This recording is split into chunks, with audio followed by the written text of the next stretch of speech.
Hey, I'm Charlie LaVoy. I'm the director and producer of Steve Chong Finds Out That Suicide is a Bad Idea. Hi, my name's Stanley Wong, and I am the main actor, producer, and as well as the editor on Steve Chong.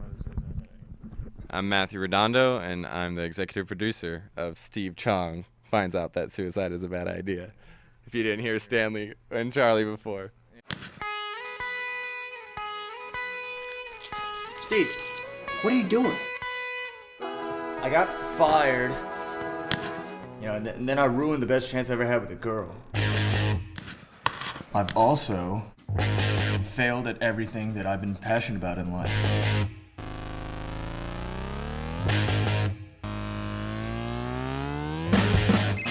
Steve, what are you doing next weekend? We should get the crew back together. Oh my god! What do you think about going to my parents' lake house? I thought you were afraid to take us there. Not anymore.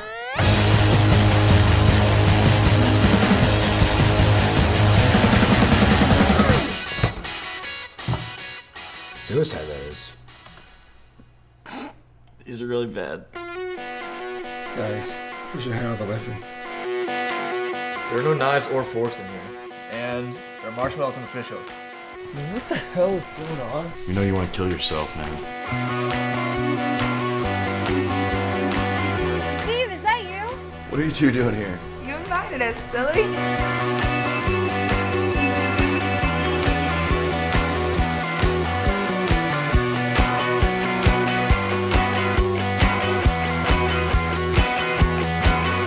Steve, what are you doing, man? Steve, put the gun down, man! This movie's about four friends that get trapped out at a remote lake house in the swamp, and they find out that one of them, the one who actually owns the camp, is about to kill himself. So the other three have to go around and like suicide-proof the house and keep him alive. Jeez, how do I describe every little thing I've done? I've been here pretty much since the second cut of the script, I guess, second version. I'm definitely not the filmmaker mind. I'm more the business mind. I have a degree in finance from Louisiana State University, and I'm a good networker. I understand a lot of contractual law, and I represent a lot of big companies like Progressive and Legal Shield, that type of mind. We needed someone on the team like that because the rest of our team, they're just excellent filmmakers in each role that they had. They were the best that we could find, or at least from the credibility that when they pulled me onto the project, they said, look, we need someone like your mind. We've got the rest of the team put together. What 2 cents can you put in through every process that we've been through? I found we actually got a $20,000 grant for basically winning a contest out of Louisiana. The Louisiana Economic Development had actually sponsored us because of our accomplishments and what we think. I mean, I might be biased, but I actually talked to a lot of those individuals, like everyone behind that project, and we met them at South by Southwest, which was like we had no idea that all these things would kind of come together like it did. But ultimately, I negotiated that. I got that pulled through every little thing that the government, when it comes to government grants and things like that, gosh darn, there was so much we had to go through with that. But Charlie and Stanley are really the ones when it comes to actual film being created. They're the ones that did all the magic. They're the ones that understand everything from top to bottom, and they're teaching me. I'm just the liaison for all the rest of the. I think where Matthew's role has come into play much more was in post-production and in promotions. During the actual shooting of the movie and the creation of the movie, that was where Matthew basically helped us raise the initial, just few $1,000s that we shot it with, and then it wasn't until after we had a few cuts under our belt that we got this whole thing going with the grant to help us with different aspects of post-production and finishing and promotions and stuff like that. Well, the initial idea, we originally even sparked this movie from just we were all just graduated. We all went to the same film school together, and we were all graduated, and New Orleans kind of had a little bit of a film boom. So we started working on all these movies. And I think maybe a year or two into that, we started realizing this is kind of just working on movies. It wasn't quite what we wanted to set out to do. So I kind of got the idea sparked having gone to South by Southwest and seeing these indie film kind of things going on. So I just we need to make a movie, this is what we need. If we want to make movies, we need to make movies. So the idea of the movie almost came about from being what do we have within our means that we can write a story about. And I had like that lake house. That was our first idea was we have 4 guys that want to do it, and we have a lake house. And we're like, okay, so our idea so far is 4 guys in a lake house. And we didn't have much of an idea from there. So what we did was we ended up spending a night at that lake house and doing a bunch of crazy antics. And a lot of those antics actually got written into the script. And then even past that more is, you want to cover more to the chip side? Yeah, like Stanley said, a lot of just the goofy stuff and the comedy and like all the wacky antics came from really actual events when they were out there just scouting that location, trying to see what they could make of it. Chip is better known as Owen Hornstein III. He's the screenwriter of the script. He's that's him. The small picture. The man in the orange shirt. And he actually in the past, right now he's very manic and jolly and sort of this intense character, but when he was way younger, he was the total opposite, and he had this bout with suicide that he got over, and he had this bout with suicide that he got over, so his whole idea of this movie was to take that and like use humor to show how he kind of got past that whole period of things. And when you look at like movies that deal with suicide and they make it so serious and so like oh, you poor creature with your, suicide that you're wrestling with. I think that kind of gives it too much credit, because it's one of the dumbest things you can do. And to approach that subject, we knew that we had to make fun of it the whole time. That's the only real mature way to look at something like that.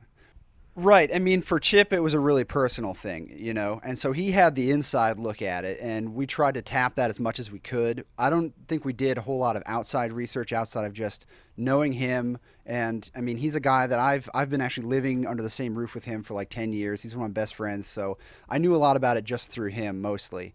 And as far as the rest of us, we kind of could step back and take more of just an objective look at like the story, how the comedy's playing out, how to build up the characters outside of just the confines of that one concept.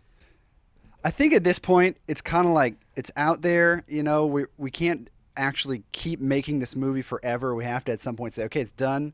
Let's show it to people, And I've been nervous about it leading up to this, but it was kind of like once I got on the plane to come out here, I was like, okay, everything's in motion. We're just going to hustle this up as much as we can to get people to come to the screening. And it's past that point, it's kind of out of our hands, I'm going to be the guy that says if we pull the trigger or not, ultimately. I'm going to be the person that when it comes to negotiations, what are we willing to take? I mean, that as a team, but ultimately I would think the team would look to me and say, hey, Matthew, what do you feel about this? Everything that we've done from any contract, that's kind of my mind. Although the whole team is completely competent and able to do that, I feel that is my role on things. When it comes to distribution, we do have individuals that have seen it, and they're very interested. And I can't believe how well it's been received so quickly already. And we just got here, and we've just started. It's not even 100% done yet. Yeah. Just to be completely honest, but we've already got people say, I think it's hit or miss. I think some audiences will love it, and some audiences might, just like any movie.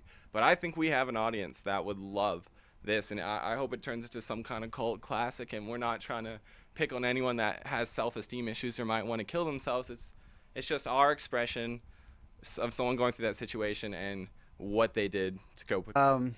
I think a big thing about Dances with Films, obviously, is the attitude they have about not taking established people who have already made it, and pushing them. They're really like scouting for new talent like us, and they're trying to get us access to the industry and to the people that can help us find more work and create, new projects and things like that.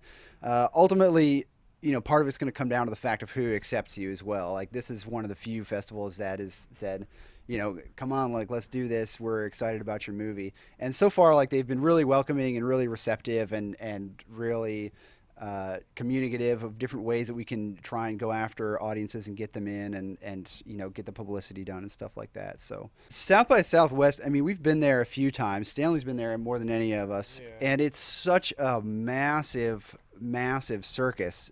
Like, I think it's really easy to get lost out there. One thing that's really nice about this festival is there's literally only one screen. So it's not like you're going to be at this festival getting torn between, like, which theater can I make it to in time, which one has the movie. It's not pitting the different filmmakers against each other. And that's something I really like about this. And it takes it already, just from the mixer that we went to last night, it takes some of the tension out of out of competing with the other filmmakers, because we're not competing with them at this festival. We're actually all on the same team trying to get people to come to this festival. So it's been a much friendlier atmosphere so far. I mean, honestly, when I first got here, just driving around, like I came out here with my friend, and we were just like, man, so this is it, man. We made it, guys. And you know, Los Angeles kind of does have a little bit of that luster. But to be really honest, those first couple months were pretty rough. It's a very lonely place. There are people that are initially friendly, and they're not actually friendly, you know. But I've been about 6 months here now, and I've started to warm up to it. I've started to understand it, because I was born and raised in Louisiana. It's like this, you know, the Southern comfort is not present here necessarily, but I do want to stay here for the long term, and I'm just starting to get used to it. And I'm starting to realize that Los Angeles might be big, but it kind of has everything. You know, if you are into, like, just randomly, I'm really into playing, like, fighting, like, Street Fighter a lot, and there's like a huge community for that here. And you know, it's just like, well, I can hang out with those people, you know. Whereas in Louisiana, there's maybe like one guy that's into that. Suicideisabadidea.com. And if you see that before our premiere is June 7th, 2:45 p.m. at Chinese 6th Theater. Yeah. Off of Hollywood Boulevard, right? Yep. All right, so Chinese Theater. yeah, spread the word. We love you guys.